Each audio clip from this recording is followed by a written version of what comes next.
O ator Tuca Andrada tem uma carreira extraordinária, porque ele não para. O grande drama dos atores, dos artistas, é a expectativa do novo trabalho. Pesquisando a vida do Tuca, fiquei impressionada, porque os trabalhos dele são sequenciais, sem intervalo.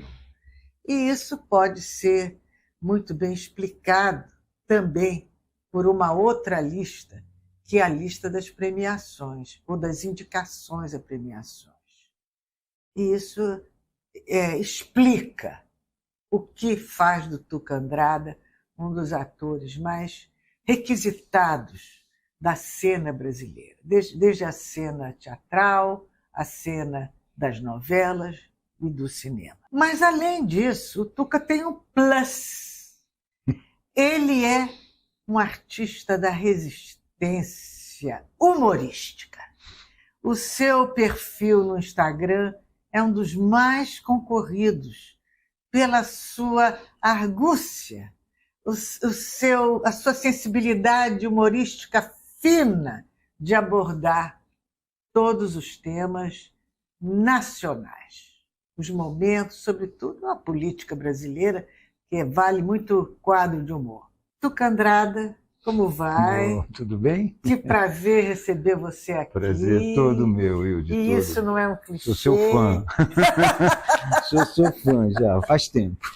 Tanto tempo que eu queria ter você na minha casa, bom, cheguei a convidar para outras ocasiões, você não pôde não vir. podia, porque eu estou sempre correndo lá para o outro. Sempre trabalhando, né, Tuca? Mas, Tuca, qual foi o grande feito para você do governo Bolsonaro? Sair do governo. Sem dúvida, para sair do governo. Eu nunca vi uma coisa tão nefasta na minha vida quanto esse. Uma nuvem de gafanhotos que passou pelo Brasil assim, ó. A gente sabe que essa nuvem de gafanhotos ela já existe, né? Ela já existia em outros governos, mas dessa vez foi a liberação de tudo. Foi como se você dissesse assim, está tudo liberado. Você pode ser racista, você pode ser homofóbico, você pode matar a sua mãe, você pode matar seu pai, tudo bem. Você pode postar uma arma e sair atirando feito um louco, uma briga de trânsito você pode resolver na base da bala, né? Eu passei pelo menos um ano depois que esse senhor foi eleito, perdido, totalmente, meu Deus, o país que eu vivo, o povo que eu amo tanto, tem uma face nazista, né? Terrível.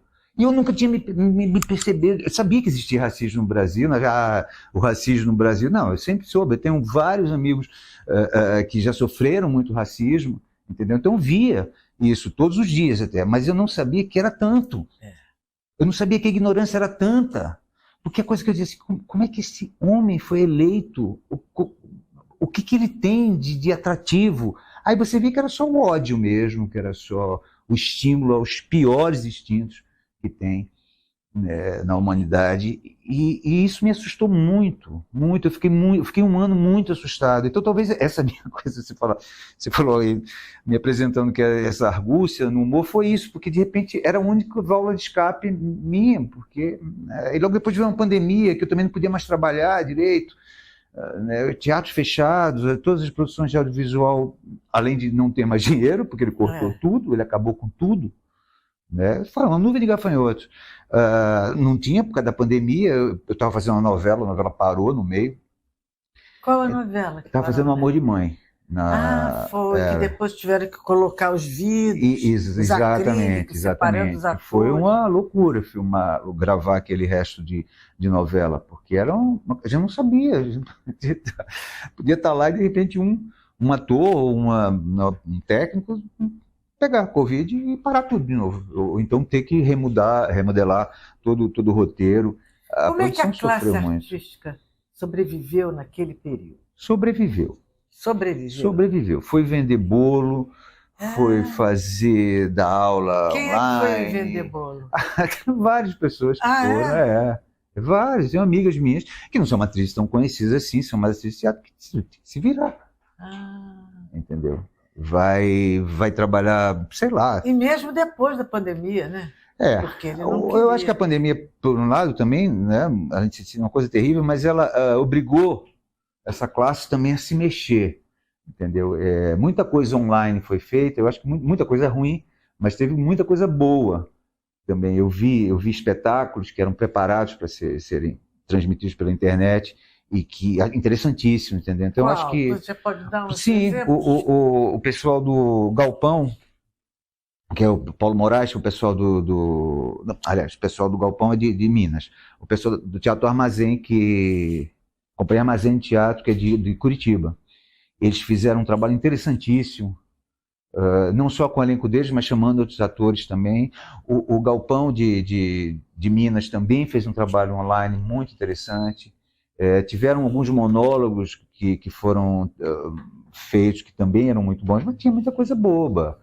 Uma quantidade enorme de live para não dizer nada, entendeu? Assim, todo mundo achava que tinha que dizer alguma coisa naquele momento. Então, acho que não. Agora, Tuca, de certa forma, a classe artística se mobilizou quase que unanimemente contra o governo do Bolsonaro. Mas houve exceções. Muitas. Houve muitas exceções. Quais foram as muitas exceções? Eu não vou ficar aqui, eu acho muito chato ficar apontando, mas eu acho que com o que a gente estava passando naquele momento, com pandemia, com o governo Bolsonaro, com o país jogado às traças, eu acho que faltou na classe artística, eu não estou falando da classe artística só dos atores, não, estou falando da classe artística em geral, uma união. Faltou isso. Mas dentro da classe artística tem muita gente que pensa como bolsonarista. A gente tem que entender isso. Tem. Muita gente. Não só são os que a gente está falando. Não. É porque a Regina e a Cássia, eles iam e falavam. Ponto para elas, mas elas têm coragem de fazer isso. Né? Não concordo com uma vírgula do que elas diziam, mas eu acho que elas têm coragem de falar isso.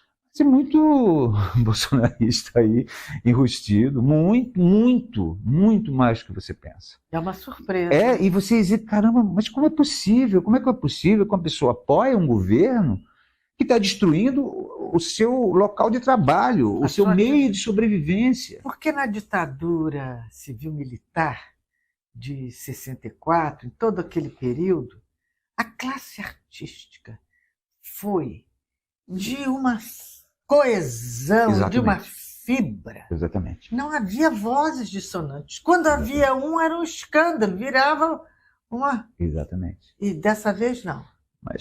E pessoas que eu admiro, sim, pessoas que eu admiro artisticamente. Tem muitos que eu nem conheço. Mas pessoas que eu admirava muito. E você atribui isso a quê? Porque o artista tem que refinar sua sensibilidade, mesmo seu intelecto. Mas na Alemanha aconteceu isso. Também grandes artistas apoiavam Hitler. Às vezes muito medo, né, de não perder patrocinador, de não perder like em rede social, de não perder fã, né? Eu, na verdade, perdi muito. Perdi emprego, perdi dinheiro, perdi fã, perdi pessoas que iam dizendo, para de falar de política. Eu disse, mas como é que eu posso parar de política, gente? Olha o que está acontecendo nesse país. Você perdeu o emprego? Que emprego? Eu sei, óbvio que eu não posso dizer porque eu posso sofrer um processo por isso. Mas de muitos trabalhos que me cortaram por causa disso. Porque eu era violento, porque eu não sei o quê, porque eu era grosseiro. Eu uso de uma linguagem baixo calão, muitas vezes usei. Você sabe disso que você me segue. Mas eu eu uso como uma piada quando é um post, e quando a pessoa que entra entrava na minha rede, ela já vinha me agredindo. Eles começavam assim, ô atorzinho de merda, quem você pensa que é? Vai decorar teu textinho. Nunca falou, por que está falando agora? Eram coisas assim, entendeu? Então quando a pessoa entra na minha página, falando nesses termos, pessoas que não conhecem a minha vida, que não sabem a minha luta, que não sabem a minha batalha, que não sabem o quanto eu dei duro. Eu trabalhei desde os 15 anos de idade. Mas já no mundo artístico? Não. Eu trabalhava no mundo, comecei o teatro aos 15 anos, mas assim, comecei como amador, depois passei profissional, e muitas vezes você sabe que a gente tem que se virar e fazer outras coisas, né? Até você conseguir um reconhecimento profissional, o ator se vira em 200 mil nesse país, em qualquer país do mundo. Você começou aqui no Rio de Janeiro, que Comecei. era a capital cultural do Brasil, né? No Pequenino Grão de Areia. Olha só, pesquisou mesmo. Que é do João Falcão. João Falcão, que é do Pernambuco, como Pernambucano você, né? também. E esse título tem um grande significado, né? Porque é do pequenino, é de pequenino que se apaixona por uma estrela, né? E é de pequenino que se torce o pepino. Exatamente. Foi, na verdade, eu já conhecia João, já tinha trabalhado com ele em Recife, sempre admirei muito o trabalho de João, a gente sempre se deu muito bem. E aí eles iam, eu já morava aqui no Rio, já morava um ano aqui no Rio, e eles iam para um festival, não sei aonde, e um dos atores não podia ir, ficou doente, não poderia ir. E o João ligou e disse, pelo amor de Deus, vai. Eu trabalhava numa loja, na Santa Clara. Loja de quê? Na Bi. Lembra da Bi? Lembro. Aquela loja que vendia aquelas camisetas, fazia o maior sucesso aquilo, época. Isso era 87. Aí eu disse, vou. Eu não sabia como é que eu ia comer no outro mês. Eu disse, vou. E aí, já estava trabalhando um tempo, então eu nunca fui. Eu gosto de gastar, eu adoro gastar dinheiro. Mas assim, nunca fui muita besteira, eu sempre economizei, sempre tive esse cuidado, principalmente sabendo que a minha profissão é muito estável. Eu disse, dá para viver mais um mês, sei lá, 2 meses, eu vou me virar. Fui. A peça ganhou todos os prêmios que tinha, inclusive eu de melhor ator. E aí tinha uma pessoa daqui do Rio lá assistindo e disse, eu quero montar essa peça no Rio, quero que você faça como ator. Como ator principal, E aí ele chamou o João e a gente montou aqui, foi lá no Vila Lobos. Que bacana. E aí depois disso, aí apareceu uma coisa para Estrela d'Alva, que era um musical com a Marília Pêra. Que era a Estrela d'Alva de Oliveira. Eu fiz o teste, passei. E aí conheci um monte de gente. Era um musical que tinha uns 20 pessoas no coro, era do coro. E aí as pessoas começaram a dizer, procura aqui, vai ali. E eu fui me virando e fui me encontrando, conhecendo pessoas gostavam do meu trabalho também, e foi. Você também tem uma militância gay, né? Porque, de certa forma, as suas assertivas, a sua franqueza sexual, né? Confere a você uma posição de formador de opinião nessa causa, né? Exatamente. Fala sobre isso. Eu acho que é o seguinte, eu acho inadmissível que a gente, em pleno século XXI, entendeu? 2023, uma pessoa seja morta simplesmente pela maneira como ela sente prazer. Se o seu prazer não causa dor no outro e é consentido, isso é um problema seu. Esse é um problema só seu. É um absurdo hoje você ficar se baseando em dogmas religiosos de 10 séculos atrás, ou mais ainda, entendeu? Mais ainda. Depois, o que é certo, o que é errado, é perverso, não é? O Brasil é o país que mais mata LGBTQI, esqueci o nome das outras letras, no mundo.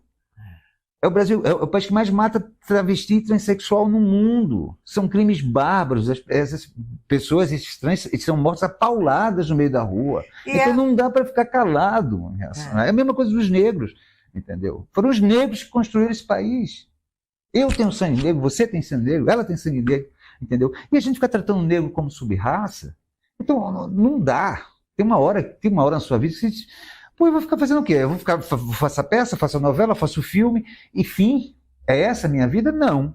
Já que eu tenho esse meio de comunicação que a internet proporcionou, eu vou falar, eu vou brigar pelo que eu acho certo, pelo que eu acho justo, entendeu?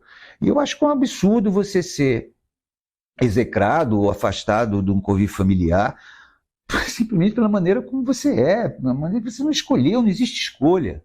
Não existe escolha na homossexualidade. Você é, você não é. Ou você sente, ou você não sente. Fim de papo. Mas é difícil. Mas é difícil porque a gente é um país católico, a gente é um país muito ignorante. A eleição do Bolsonaro me deixou ver isso assim. Uma outra coisa que me assustava assim, caramba, o tamanho da ignorância desse país é assustador. Como é que a gente vai dar jeito nisso tudo? E como é que ficou assim, hein? Não foi de repente. Não foi no governo Bolsonaro que as pessoas ficaram ignorantes, né? Não. Isso já vinha. Eu era aquele ignorante da ignorância dela. É sério. Você que ignorava a ignorância. Porque eu alienado mesmo, porque eu acho que eu cheguei no Rio muito jovem, eu cheguei com 21 anos de idade, entendeu? Eu queria, assim, eu precisava vencer a minha vida, vencer, né, assim, fazer o que eu queria. Eu disse assim, eu não vou voltar para Recife, de jeito nenhum. Se não der certo minha carreira de ator, porque eu não saí de Recife só porque eu queria uma carreira de ator. Eu saí de Recife porque eu sou um homem do mundo. Eu não gosto de ficar num lugar só há muito tempo. Então eu queria conhecer o mundo, sempre quis conhecer o mundo. E você conhece já? Conheço bastante. Você gasta, né? Eu sou dos castadores. Mas acabei de voltar da Espanha. A Espanha eu só conhecia Barcelona, olha só. Aí, já valia a pena. Já vale né? a pena demais. Aí eu fui conhecer Andaluzia. O próprio Madrid eu não conhecia, nunca tinha parado lá. E você fez amigos lá? Não, eu adoro viajar sozinho. Você vai de mochila? Não. Você já passou essa minha época. Já passou essa. Acampar, mochileiro, já não. Eu quase 60 anos. 58 anos de idade. Mas o seu look é muito jovial. É para enganar o povo. Depois eu falo a idade. Mas e aí? Então você já foi à Espanha, o que mais? De países que eu conheci? A Austrália, eu fiquei lá 3 meses na Austrália. O que já. você achou da Austrália? Adoro. Por quê? Eu acho que é o Brasil que deu certo. É mesmo? Sydney, você conhece Sydney? Não Sydney é uma conheço. cidade linda, é o Rio de Janeiro, assim, é a cidade mais linda do mundo. Eu não imagino que a cidade mais linda do mundo é o Rio de Janeiro. Mas é quase. Mas é uma coisa, e tudo funciona. Tudo limpinho. Tudo funciona. Você volta às 4 horas da manhã para casa com o celular, o máximo que tem é gente drogado que vem na rua te pedir um dinheiro. Você diz não, eles vão embora, não falam nada, entendeu? Não tem nenhum perigo. Não existe nenhum perigo. Na época que eu estava lá, já faz um tempinho que eu estive lá, faz 10 anos que eu estive lá. Houve um assassinato, um crime passional. Isso virou uma coisa. Crime passional de hora em hora aqui. Por minuto. Eu estava vendo o dia, uma mulher morta a cada não sei quantas horas aqui no Brasil, entendeu? E lá virou uma comoção nacional, até porque o cara também era um jogador de rugby, então era um cara famoso, tinha isso também. Mas assim, você não tem página policial lá, entendeu? A página policial aqui é quase a Bíblia. Bíblia no jornal. Se você existisse ainda jornal, seria uma Bíblia. Né? E lá não, cara, e limpa as ruas, e linda. Uma cidade muito bonita. Não só Sydney, Melbourne também é uma cidade muito interessante. Melbourne é mais rica que Sydney. O nosso querido Zé de Abreu foi para Nova Zelândia. Nova Zelândia, que é muito bonito também. Chegou a trabalhar lá, eu acho. Mas você disse se existisse ainda jornal. Você ainda tem essa pachorra, esse atrevimento de criticar os grandes jornais. Não estou criticando, não. Parou? Não estou criticando jornal, não. De criticar os grandes... tá, desculpa, não entendi onde você está aí. Não entendi onde você queria chegar. Tenho, porque é de uma responsabilidade terrível. Não estou falando... Eu acho que todo... Irresponsabilidade. Ou melhor, é uma responsabilidade terrível que resulta... em uma irresponsabilidade. Para a sua profissão. E para mim isso não é bom, entendeu? Eu falar isso, porque os jornais agora para divulgar uma peça, eu duvido que a Folha de São Paulo vai divulgar alguma peça minha. Eu nunca vou mais tocar no meu nome, entendeu? Vai ser. Porque o jornalismo tem que ter pelo menos alguma grandeza, né? Pois Está muito persecutório. Mas está complicado, porque eles demitiram os bons, todos, né? E sim, todas as redes, os conglomerados de mídia, né, no Brasil, eles demitiram quase todo mundo. E aí veio o estagiário. Aí o problema é o estagiário, entendeu? Mas isso está ocorrendo também na parte de programação dramatúrgica das televisões, né? Sim. Você vê uma novela com aqueles atores, em seguida outra novela com os mesmos atores, em seguida o caso especial com aqueles atores, em seguida um telejornal com aqueles atores. A gente já parece ter um elenco de 5 pessoas hoje em dia. Mas aí eu acho produtivo. Você acha? Acho. Por quê? Porque, primeiro, que a gente tem muita gente talentosa. acho que essa valorização que a TV Globo, por exemplo, essas últimas novelas com um elenco negro, eu acho isso muito bom. O streaming começou fazendo isso, né? O time começou a fazer muita coisa, né? Porque como eles não tinham um compromisso que a TV aberta tinha, então eles podiam arriscar mais. E se deram bem. Eu acho que é uma renovação mesmo, isso existe, isso tem que existir, mas você vê que toda novela eles pegam, tem lá, tem o Seu Fagundes, tem o Seu Lima Duarte, tem Suzana Vieira, entendeu? Tem as pessoas que construíram essa história. As pessoas-chave. Que construíram essa história. A Glorinha, entendeu? Os arquitetos Tony, dessa pirâmide. Que aí não pode de jeito nenhum abandonar, porque Só se der qualquer coisa errada com os jovens, esses caras sustentam, entendeu? E eles são chamarizes também de público. Mas eu acho fantástico. E todo mundo fala, a Rede Globo está demitindo todo mundo, mas, gente, a Rede Globo tinha um modelo de produção da Hollywood, da década de 30, do século passado. É verdade, ela perdeu até o timing de mudança. Exatamente. De se renovar. Não existe isso mais em lugar nenhum do mundo. Ninguém mantém um casting como ele mantém, de 1.000 pessoas, olha só. Mas isso também não é um traço de uma cordialidade, de uma generosidade brasileira e também de uma coisa assim, meio protecionista do patrão, né? Eu não conheci o Dr. Roberto, mas dizem que ele tinha muito isso. Ele tinha isso. Ele tinha, com os primeiros nunca seriam demitidos. As pessoas entravam na sala dele, inclusive, para discutir coisas, né? E depois, lógico que ele... A coisa foi se profissionalizando. Como qualquer empresa, né, ela vai ficando, ela desumaniza, né? Qualquer grande empresa, quando ela cresce, ela vai desumanizando. Você tem contrato com a Globo? Não, nunca tive. Nunca teve? Nunca. Você trabalha por obra? Por obra, sempre.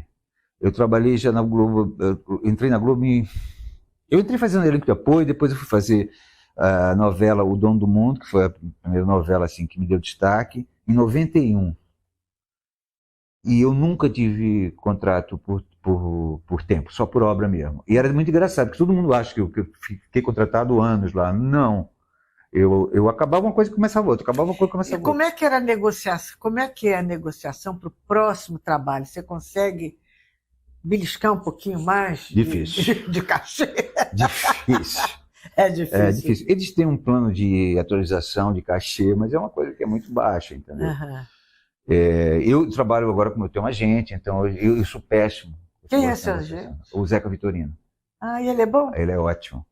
Que ótimo. É lá de São Paulo ou do Rio? Não, daqui, do Rio. Lá em Ipanema, o escritório dele, no Fórum de Ipanema. Quem sabe eu volto à carreira e contrato o Zeca Vitorino. O Zeca é bom. Muita gente está lá, o Miguel Falabella está lá. O Zezé Polessas está lá, que mais? Tem uma elenco com casting. E como é que funcionam esses empresários? Eles pegam percentagem do seu salário. Qual percentagem? Varia, aí é uma negociação. Entre 10% e 20%. Certo. Às vezes, quando eles conseguem um trabalho, é 20%, às vezes, quando a pessoa vem, você quer me contratar para fazer alguma coisa, então aí eu passo para eles, aí é 10%, entendeu? Aí seria menos. Mas eles ficam só recebendo... O que eles fazem para você? Eles negociam, primeiro se protegem de toda, juridicamente, caso precise de alguma coisa de imprensa, eles também estão lá, e depois eles discutem cláusula do contrato, porque tem muita casca de banana. Eu não estou falando só da Globo, não, estou falando de todos. Tá? Cinema também, tem muita coisa assim que eu mesmo, se eu ler, eu não vou saber. Não vou dizer, isso aqui tem um problema, entendeu? Aqui eu não topo, isso aqui. Eu vou passar batido, porque eu não tenho mesmo essa expertise. Agora, eles têm. Então, quando vai ser o pagamento, de que forma vai ser o pagamento. No caso da Globo, é mensal. Né? Mas, às vezes, um filme, uma série, você recebe um pedaço no começo, um pedaço no meio, um pedaço no final. E eles também divulgam vocês na mídia? Divulgam. E é bom, é uma divulgação bem... Eu não preciso muito desse serviço deles, porque geralmente as pessoas vêm direto me procurar, entendeu? Como eu que fiquei no seu pé. As pessoas vêm direto me procurar. Às vezes, quando tá, assim, sei lá, eu tô na novela, o personagem está fazendo sucesso, aí tem muito de gente, socorro. Aí eu passo para eles, a pessoa me manda, eu mando o e-mail deles, ou o telefone deles, e aí eles vão filtrando e resolvendo isso. Mas na maioria das vezes sou eu mesmo que resolvo. Vem cá, Tuca, qual é a pessoa mais odiável da política brasileira? A mais odiável. Nossa, pergunta difícil, porque tem várias. Então vamos, qual é o seu listão? Todo esse pessoal da Lava Jato eu acho deprimente. Como é que você Entendeu? reagiu? A Carla Zambelli eu acho deprimente. Uhum. Né? Quem mais? Tem Mourão. Mourão vai fazer no Congresso Nacional, gente. O que ele vai fazer? O que aquele homem tem para dizer? O que aquele homem tem para trabalhar? Nada. Ele vai lá para um emprego, virou um cabide de emprego. A política virou um cabide de emprego. Por que toda a gente quer ser político? Você não vai, não tem eu nada. acho que muita gente quer ser político para ganhar dinheiro. Exatamente, exatamente. Para pegar o pedacinho dele, botar no bolso e ir embora. Então eles não estão trabalhando para o país, eles estão trabalhando para eles mesmos. Entendeu? Você vê aí, você vê verdadeiras dinastias na política brasileira que passaram quantos séculos já vi? Quanta gente que... Pernambuco tem algumas, né? Tem várias. Tem várias. Quem é perpetuando uma coisa que já foi. Já foi. Quem é o seu grande nome político em Pernambuco? Para você, que você torce, apoia. Existe? Não. Existe Flávio Dino, para mim. E não é de agora, não. Flávio Dino, desde que ele era governador do Maranhão, esse cara precisa ser presidente do Brasil. Eu sempre segui ele. O Flávio Dino é pernambucano ou não? Não, ele é do Maranhão. Do Maranhão, eu sei. Mas no Pernambuco, consigo ver uma pessoa que diz, uau, vou... Nem uma mulher. Não, nem mulher, nem homem, nem nada, entendeu? Que coisa, eu vou lá muito. Eu não voto lá, eu voto no Rio de Janeiro. Porque na época que eu vim para o Rio, foi em 86, foi quando teve aquele recadastramento. Eu voto aqui perto, voto aqui no Catete, que eu morava aí. Como é que você celebrou a cassação do Deltan Dallagnol? 3 saqueios ontem. 3 saqueios? 3 saqueios. Eu tava no Leblon, fui num restaurante japonês ali, quando eu vi... Porque eu estava no lançamento de um livro, então eu não estava com acesso a telefone. Quando eu sentei no restaurante, que eu disse, eu dou um berro. E como é que você soube que o Deltan Dallagnol... Pelo Twitter. Pelo Twitter. Eu, antes dele, eu estava fazendo campanha o dia inteiro. Mas aí teve umas 2 horas, mais ou menos, que eu fiquei fora de rede social e tudo. E aí, quando eu abri de novo, ele já estava todo mundo celebrando, soltando foguete. 3 saqueios, voltei trocando as pernas para casa. Ela mereceu, né? Mereceu, porque é muito cinismo. Quem mais você acha que merece ser caçado? Moro. O Moro, né? Lógico, e a Conja também. A Conja também. Aí você olha assim para aquela mulher, o que essa mulher, com essa falta de cultura, com essa ignorância, ela pode ajudar o povo brasileiro, com esse preconceito, ela pode ajudar o povo brasileiro. Mas o que a gente vê é que esse painel do povo brasileiro, ele é tão diversificado, né? Muito. E eles representam segmentos fortes. Ela representa muita gente lá do Sul, né? O Paraná, foi o Paraná que elogiou. Você está gostando do governo do Lula? Tô. Por quê? Primeiro, para a gente respirar mais aliviado. A gente voltou a ter um governo. Eu nunca fui lulista, eu nunca fui petista. Isso é bom que se diga. Mas eu achava que, assim, Lula era a única pessoa que poderia tirar o Bolsonaro. Se o Bolsonaro tivesse sido reeleito, eu teria que sair do país. Eu não ia ficar aqui. Eu também não. Eu não penso como seria a minha vida fora, porque eu sou louco pelo Brasil, entendeu? Eu amo esse povo, eu gosto de tudo dele, entendeu? Até da parte ruim dele, ela me instiga, enfim. É um plus. É um plus meio ardido, mas é um plus.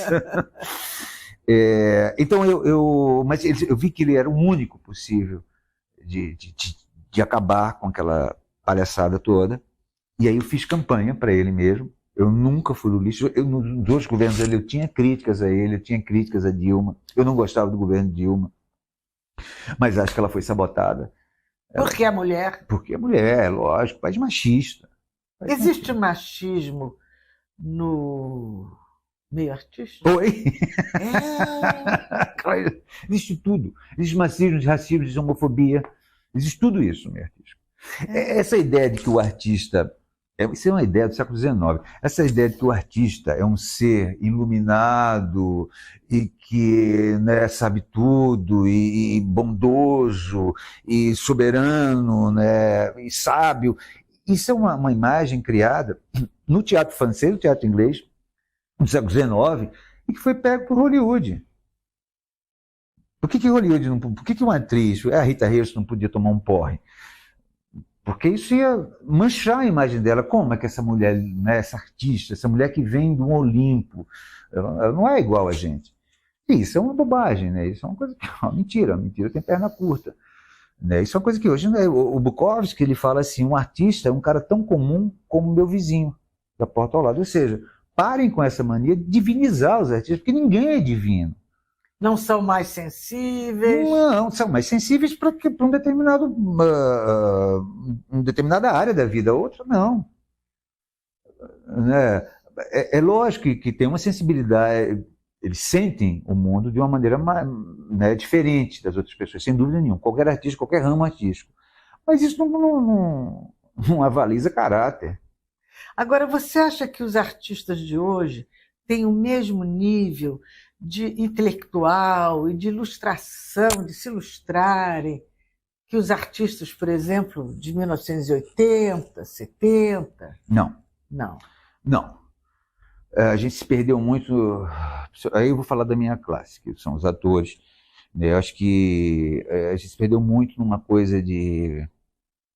Vou comprar o carro, eu tenho que ter aquele carro de 300 mil reais, eu tenho que morar numa cobertura na Barra da Tijuca, eu tenho que dar uma festa, eu tenho que viajar e mostrar que eu estou nas Maldivas.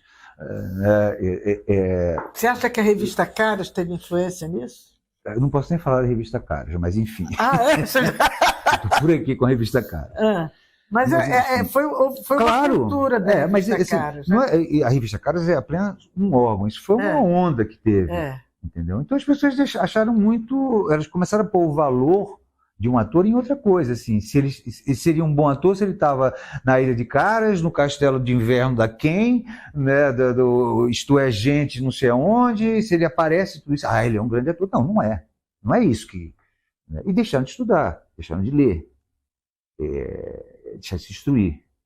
Eu folheava essas revistas e via que não havia... Tinha banheira, Tinha muita banheira. Tinha banheira, tinha muita cama. Tinha muita pétala de rosa em cima da cama. Aquela mais cafona que exige na face da terra. Mas não tinha estante com livro. Eu falei, mas não tem estante nessa... Não. É assim, e as entrevistas assim, e você, que é o seu amor, não sei o que é uma coisa, e você mora onde? O que você faz nas suas horas de... Qual o livro que você está lendo? O que você acha desse livro? O que ele te diz? Você gosta? Por que você gosta? E que filme? Quais são os diretores que você mais gosta no cinema? Você gosta do neorrealismo italiano? Você gosta do Novello Vague? O cinema novo, você já viu alguma coisa? Não fazem, porque não interessa, porque é um mundo... Primeiro, é um mundo falso, porque não existe. A Ilha de Caras é um cenário. Nem o leitor vai querer ler isso. Aquele segmento de leitor não atribui valor. Mas será que aquele segmento de leitor não quer ler isso porque ele não foi acostumado a ler isso? Porque quer aprender. Mas isso é uma missão do jornalismo, né? Exatamente. Esse tipo de jornalismo coluna, ele tem essa missão de abrir a mente do leitor, de conduzir, de estabelecer valores. E, no caso, seria estabelecer valores também para os entrevistados, né? Falar nisso, que livro você está lendo? Estou lendo mais. Eu continuo com minha pesquisa do Torquato Neto, né, que isso é uma coisa, é uma bibliografia muito grande.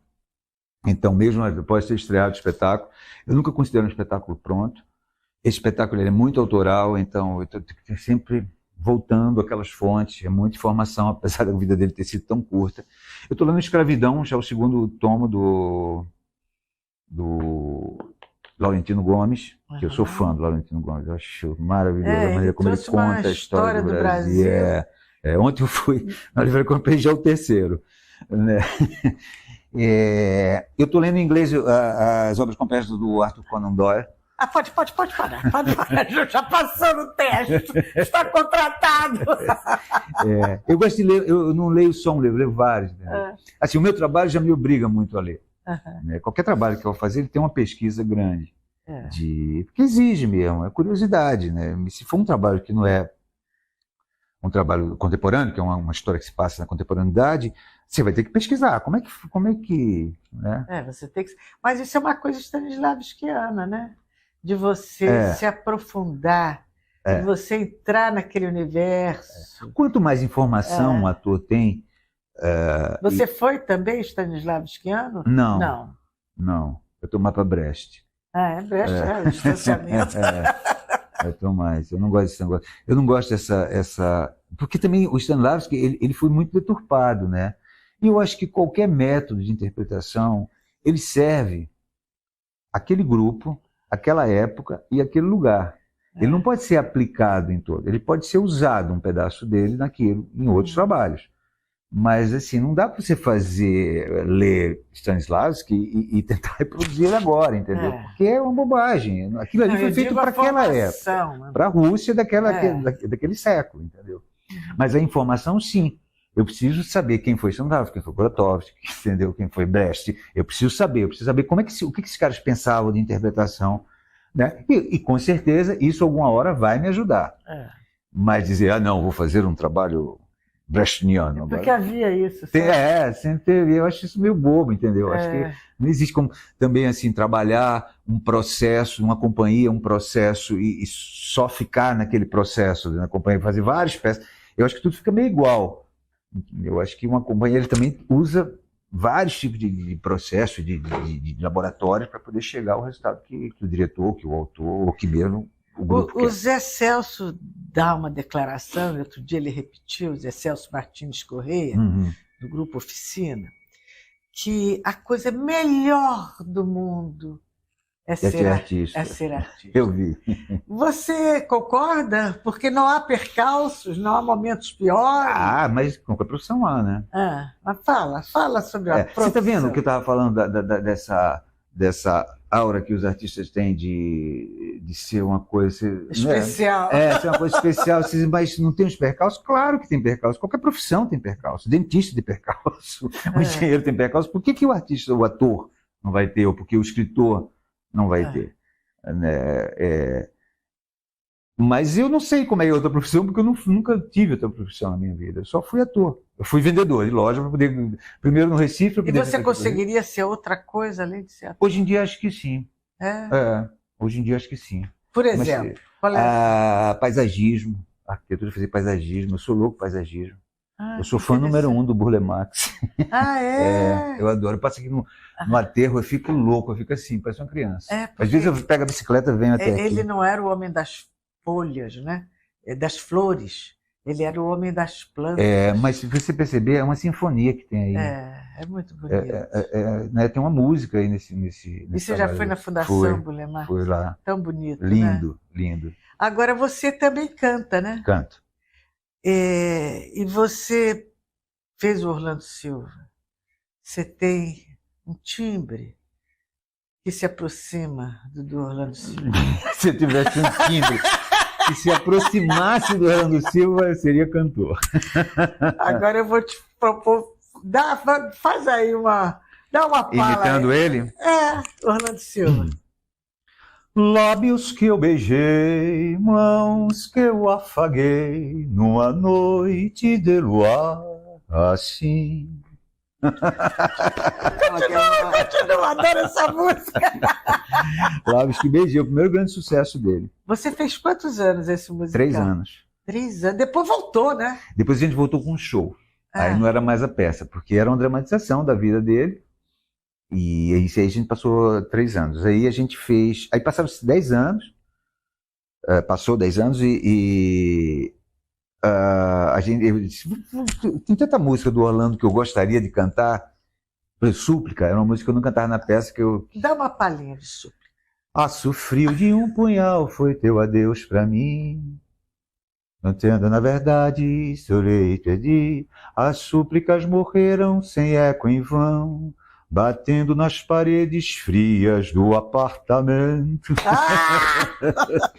Eu adoro essa música. Essa Você música é tem do de quê? avô do Cássio Gabos Mendes. Ah, é? É do avô. Como é que ele chamava? Era Otávio Gabos Mendes. Gabos Mendes. Você... Ah, mas que coisa interessante. Eu adoraria cantar. É muito Eu bom. acho que é o Quem canta, libertador, realmente né? quem canta os males espanta. Esse é um ditado mais certo que eu É conheço. libertador, não É é? libertador. Porque é vibração, né? A música é vibração do ar dentro de você também. Eu Então, vou pro show, choro. eu choro muito também. Você chora também? Choro demais. Eu sou O que muito que te chorão. faz chorar mais na música? Quem faz chorar O mais? quê? Quem? O quê? Por quê? Toda essa geração de final da década de 60, começo da década de 70, né, me toca bastante. Muito, Chico, É. Caetano, A Bethânia, muito. Betânia, Gal. A força da Bethânia. E a Rita Lee? Pois é, Ritinha. Eu chamo ela de Ritinha intimamente, nem conheço ela. Nunca conheci a Rita Lee, mas eu sempre chamo ela de Ritinha. Um dos primeiros shows que eu fui na minha vida, ainda em Recife, muito jovem, adolescente, era Rita Lee e Gilberto Gil. Um show, eu nunca mais vou esquecer, era uma coisa assim, eu ficava... Que legal, então tem isso também. Então a gente pode ser assim, desse jeito também. Porque eles são tão díspares, né? Díspares, e o mundo que eles traziam para mim era muito interessante. Isso foi em ali. que ano? Nossa. Que década? Década de 80. Década de 80. Porque em 1980 eu tinha 15 anos de idade. Então foi por aí, 82, por aí, 81, 82. Isso foi uma turnê chamada Tutti Frutti. Em 80 eu tinha 30, mas não tenho o dobro de sua idade agora. Não é assim que se faz a conta. Mas que coisa linda. Que coisa linda ver Rita Lee, né? Eu vi muitas vezes. Rita Lee, eu fui ver vários shows dela. Eu gostava da irreverência da Rita. Realmente, é lógico que você sabe que essas pessoas... Todo mundo, nós somos humanos, vamos morrer, mas assim você fica, mas por que ela morreu? Você que saco! O que você acha do fechamento de tantas casas de espetáculo? Como o Canecão, por exemplo. Tantos teatros, agora fecharam os teatros lá da Conde Bernadotte, no Leblon, acho que só tem um, a Sala Marília Pêra e a Sala Fernanda Montenegro. A que fica junto, é que eu confundo. É que eu confundo. É Marília Pêra, Fernanda Montenegro e Tônia Carreiro? Ou Bibi? Acho que é Tônia Carreiro. Fecharam todas? Não. Eu acho que fechou duas. Fecharam duas. Acho que a última, lá do canto, que é a maior, está aberta. Então a última é a Fernanda. Eu acho que a última, do cantinho mesmo, é a Fernanda. E como é que você... O que você proporia a um legislador para conservar as casas de espetáculo? O que você proporia? Fazer, tipo, dupla utilidade, espaços híbridos? Acho que sim, acho que seria uma boa ideia. Eu nunca tinha pensado nisso não, mas eu acho isso uma excelente ideia. Eu acho que os teatros não podem servir só como teatro. Sem dúvida. Porque ele não consegue. Não consegue. No Brasil existe uma coisa muito louca. Não é só no Brasil. É que aqui acontece no mainstream do teatro, assim, com as grandes estrelas do teatro brasileiro. Né? Você pega, sei lá, Maria de Severo. Ela faz uma peça. O que ela gasta na peça, ela não recupera na bilheteria. Ela não sustenta aquele espetáculo com a bilheteria. É uma equação que não dá certo, é uma conta que não fecha. Por isso precisa da Lei Rouanet. Por isso que a gente precisa da Lei Rouanet. Entendeu? Acho que tem muitos erros na Lei Rouanet. Não sei, essa nova ainda não parei para as reformas que foram feitas, mas acho que tinha muita coisa. Eu acho que também... Você acha que havia desvios? Acho. Como tudo no Brasil tem corrupção. Teatro, cinema... De tudo. De tudo. Mas a Lei Rouanet foi usada para casamento. A Lei Rouanet foi usada para casamento. Sim. Mas esses nomes grandes, você acha que eles faziam isso? Não sei se eles propriamente, mas pode ser que algum produtor tenha feito, entendeu? Mesmo sendo uma lei com tantas exigências, tantos itens a comprovar, mesmo assim? Mesmo assim. Porque o vigarista sabe, né? É isso que eu ia falar agora. Quem é malandro, né? O malandro sabe. Malandro é Vê os malandro, brechos mané é que dá. Eu acho, o que eu acho, Hilde, é que, assim, eu acho que se você utiliza a Lei Rouanet, você não pode cobrar um ingresso mais caro. Ah, entendi. Entendeu? Eu acho que você não pode. Eu não acho que a Lei Rouanet seja feita para produzir Cirque du Soleil. Tá certo. Não dá. E foi cobrar usada mil, para isso? foi. Não dá. E cobrar Você- R$1.000 no ingresso, entendeu? Aí, assim, tudo bem. Vai usar a Lei Rouanet, vai cobrar R$1.000, mas vai dar tantos, ou de graça, ou ingresso a R$10. Tem que ter uma para o povão pegar. reciprocidade. Lógico. Não é isso, é porque você só faz a classe média. Você não faz o povo ir para o teatro com isso. Entendeu? Esse papo, não, porque aí o acesso da cultura ao povo é mentira. É mentira. E outra coisa que eu acho também que a Lei Rouanet deveria exigir era que você se apresentasse, ou tivesse uma apresentação ou nas comunidades, entendeu? Ou que alguma forma de trazer essas comunidades para o teatro tem de escola. Isso tem. De você trazer as escolas para lá. Mas eu acho que tinha que se ampliar. Você não pode usar uma lei que você usa... Exatamente. Para levar a elite ou a classe média. Entendeu? Quando a grande maioria do nosso povo é pobre. Não pode pagar... Uma pessoa não pode pagar R$200 num ingresso de teatro, gente. Não pode pagar 100, não pode pagar 50. Não tem dinheiro. Ou come, ou vai ao teatro. É por isso que os cinemas estão fechando também. Exatamente. O cinema tem outros tem streaming mesmo. Eu não vou ao cinema. É muito difícil ir ao cinema, sinceramente. Muito difícil. Eu vou ao cinema para ver quando é um grande espetáculo, um musicalzão, grandão, ou então esses filmes de ação, mas que, né, alguns da Marvel eu gosto, me divirto com aquilo. Aí eu vou, porque é um grande espetáculo. Mas outros filmes, esses filmes do Oscar mesmo, eu vi todos no streaming. No streaming. As salas de cinema viraram um objeto de aficionados. São os aficionados, são os que celebram o cinema, vivem daquela essência, daquele aroma cinematográfico, não o grande público mais. Não, agora eu acho que nada se compara à experiência de uma sala de cinema. Entendeu? Aquela imersão daquele escuro, aquela coisa que é um sonho, né? Você vê um sonho projetado, aquilo é muito fascinante. É por isso que o cinema é tão fascinante. Né?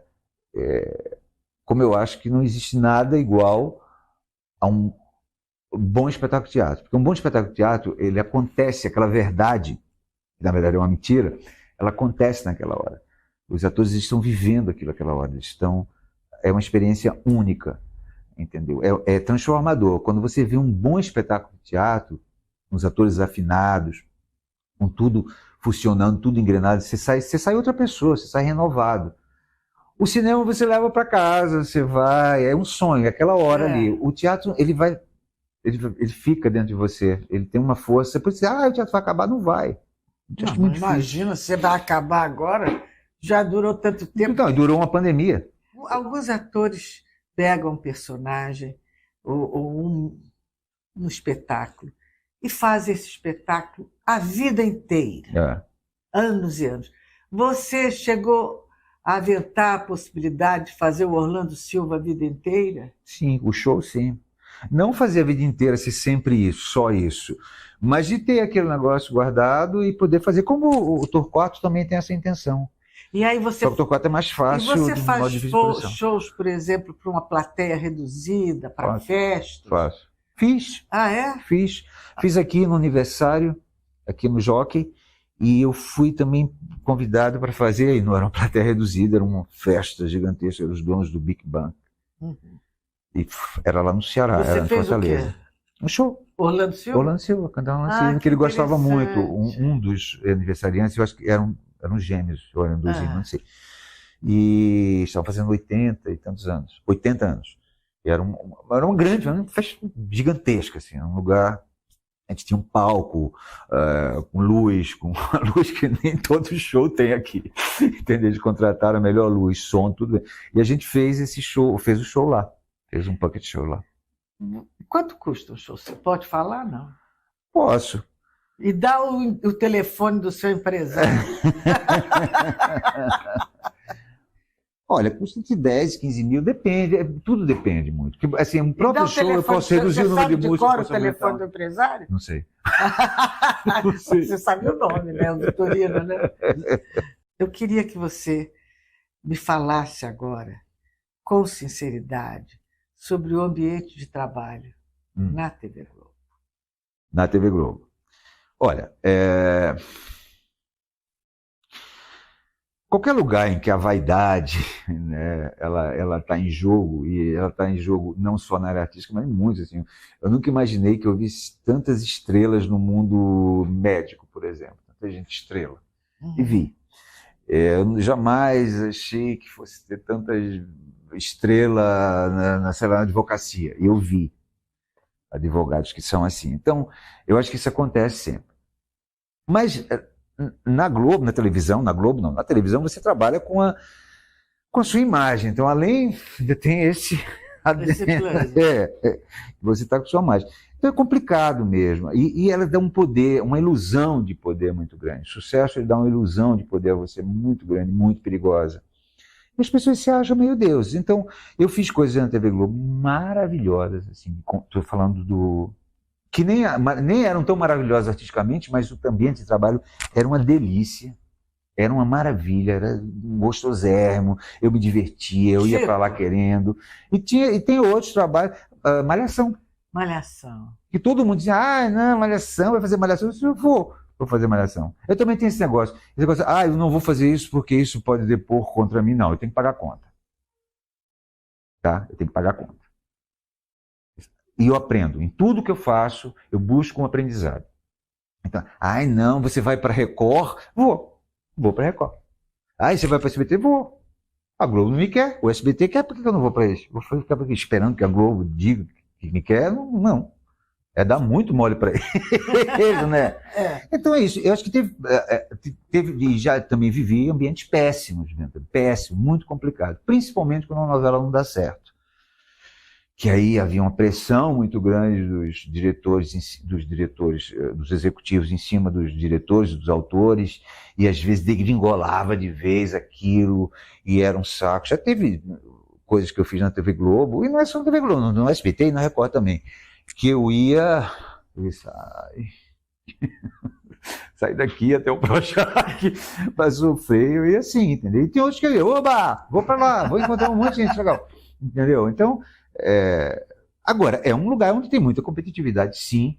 Nem sempre essa competitividade ela é exercida de uma maneira honesta, né? Mas Que tipo de maneira não honesta? Puxar o tapete do outro, fazer fofoca, jogar um contra o outro, falar de você para o diretor, esse tipo de coisa. Uma coisa pequena, mesquinha. Mas também, quem tentou fazer isso comigo não teve sucesso. Não. Agora, você gosta muito do seu corpo, né? Gosto. Você gosta do seu corpo. Gostava mais. Há 10 anos atrás eu estava assim. Hoje em dia... você gosta de exibir o seu corpo sarado, malhado, bronzeado. Não tem esse pudor, não. Me fale sobre o corpo masculino. Aprendi com o Rio de Janeiro. Em Pernambuco não tem disso, não? Não, muito menos. Apesar de ser um lugar que tem muita praia, o Nordeste inteiro. Talvez na Bahia um pouco mais, mas não tem, não. Esse despudor com o corpo nu, eu aprendi aqui no Rio de Janeiro. Aliás, isso foi uma das primeiras coisas que me fez apaixonar pelo Rio. Eu disse, olha só. E, assim, acho muito legal aqui as pessoas, muita gente gente velha de biquíni, entendeu? Mulheres gordas de biquíni, homens gordos de calção com aquela sunga que você não vê, mas a sunga, que a barriga já cai. Eu acho isso tão bacana. Eu acho isso uma contribuição tão grande desse estado, dessa cidade. Na verdade, não é nem do estado, da cidade. É verdade. Para o Brasil, esse despudor com o corpo, que, né, não é à toa que o carnaval é o que é, né? Não é à toa que tem um desfile em que as pessoas estão nuas. E você não acha que agora a própria televisão, a própria mídia já enaltece, estimula esse despudor?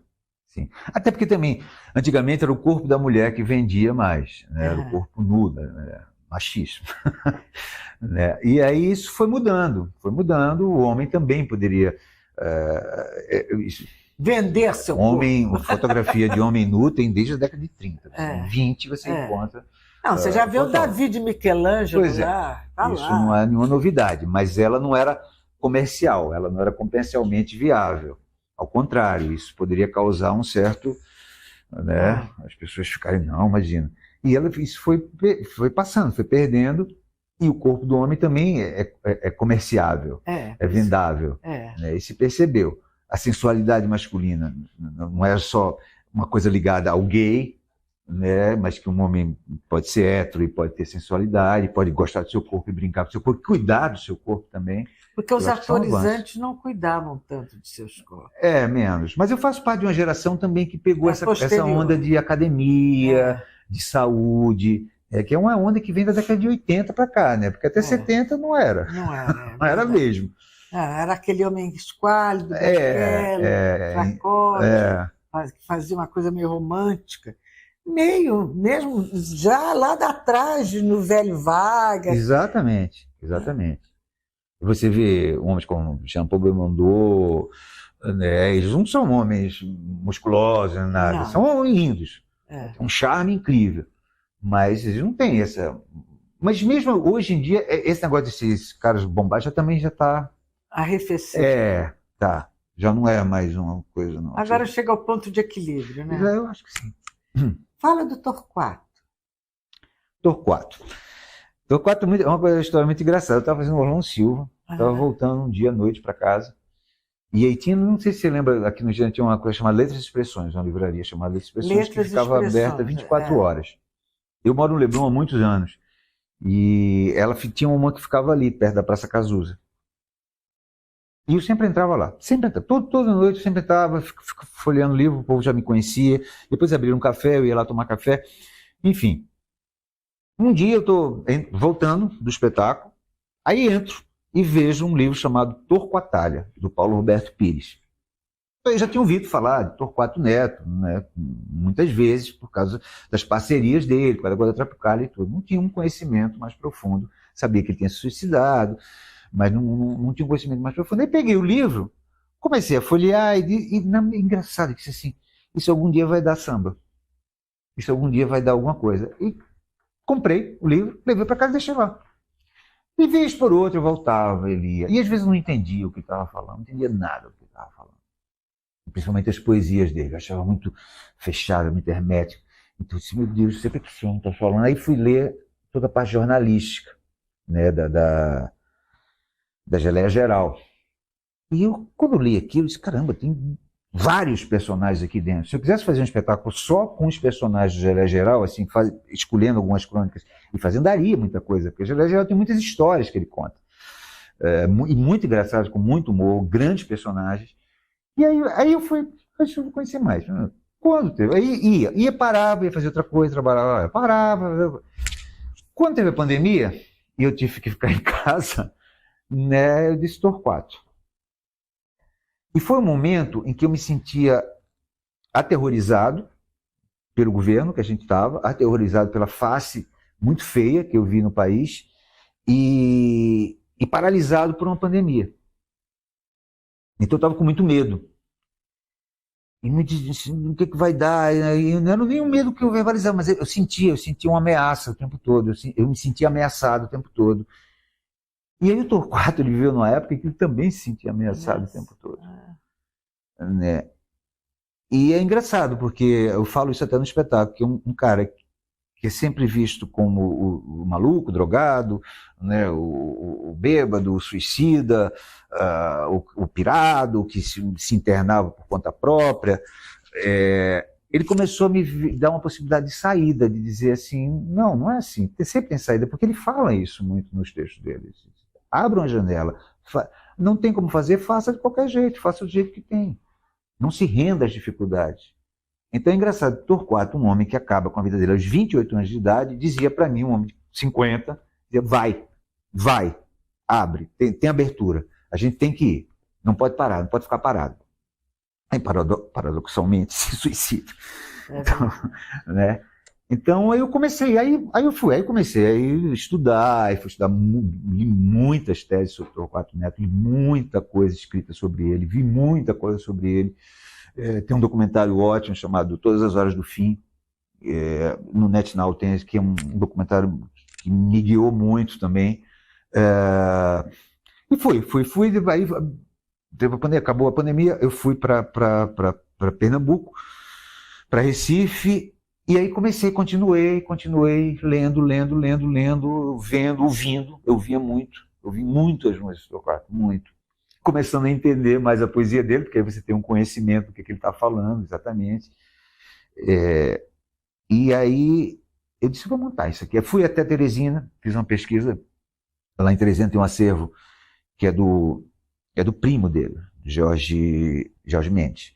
É o primo dele. E ele tem um acervo fantástico do Torquato. Fui para lá, Jorge foi super bacana comigo.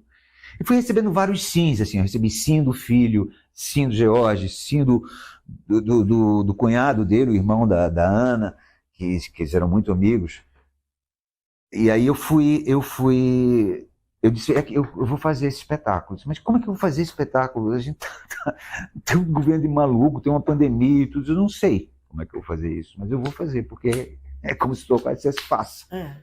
E fui embora. Comecei a ensaiar, passei 1 ano ensaiando. Apresentei um Work in Progress no Festival de Inverno. É um texto seu. O texto é meu.